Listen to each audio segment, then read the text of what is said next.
legend of the Lupus Warriors. Episode 10, The Fractured Temple, Part 2. A myth of echoes, the temple released them. Each Lupus warrior collapsed in the main chamber, their brown skins soaked with sweat, their breaths sharp and uneven. Their chests heaved as if each inhale carried the weight of centuries. "That wasn't a vision," Ayana whispered, her voice shaking, curls matted to her forehead. "It was memory." "We lived it," Percy said, eyes wide, copper-brown hands trembling. "All of us." Kari's knuckles were bloodied from gripping his staff too tightly. "We were there when Ashem fell." A low rumble coursed through the chamber. From the far end of the room, the obsidian altar cracked clean in half. Behind it, buried in a cocoon of pulsing green crystal, a figure stood motionless, panther-headed, bronze-armored, shoulders cloaked in rays of hardened sunlight. Ayana stepped forward, lips parted, her brown skin glowing like cinnamon in a sun-glazed storm. The Lupus Guardian. But before they could move closer, a second presence entered. A dark radiance seeped into the space like a forgotten curse. Ashem. He stepped from the shadows barefoot, chest bare, skin like ancient mahogany etched with sacred scars. His eyes flickered with broken stars and time's collapsed echoes. He didn't wear a villain's mask. He wore truth, so, Ashem said. "You've seen it." He paused, his gaze cutting through each of them. "Now tell me, do you hate me more or less?" Zuberi stepped forward, tall and broad, his skin reflecting indigo heat. "You were made to fall." Ashem tilted his head. "And still I drag time with me." Nia drew her twin daggers, black blades carved from the bones of collapsed dimensions. "You left us, you fractured the code." Ashem's voice dropped, low as a burial drum. "I was the code." Then he raised his hand, and the chamber shattered. Battle. Fracture. Light the walls erupted in crystal spears.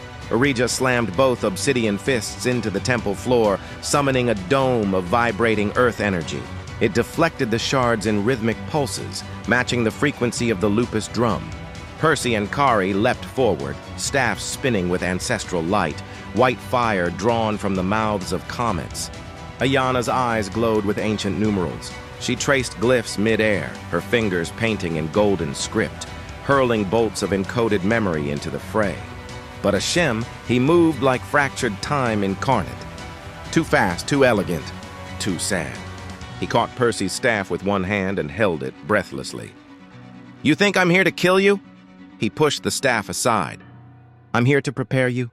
Then he vanished, not with speed, with sound. The very hum of him shattered and dissolved.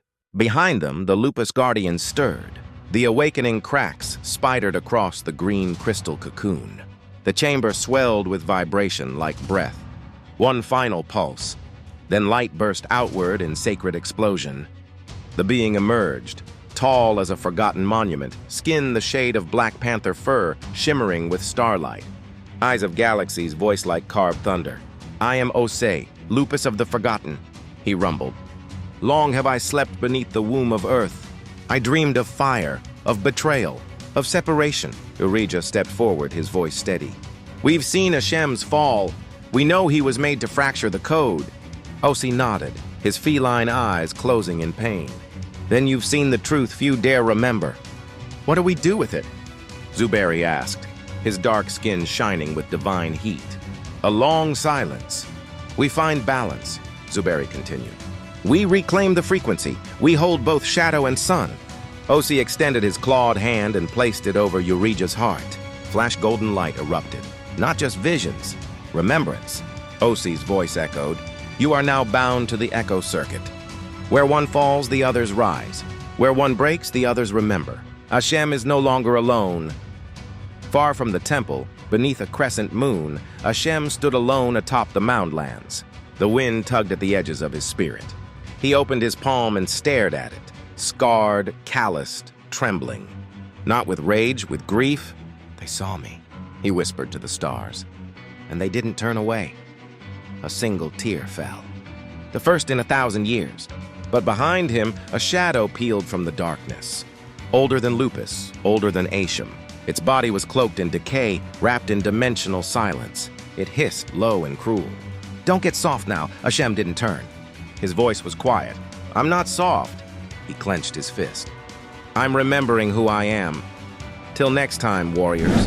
The legend continues.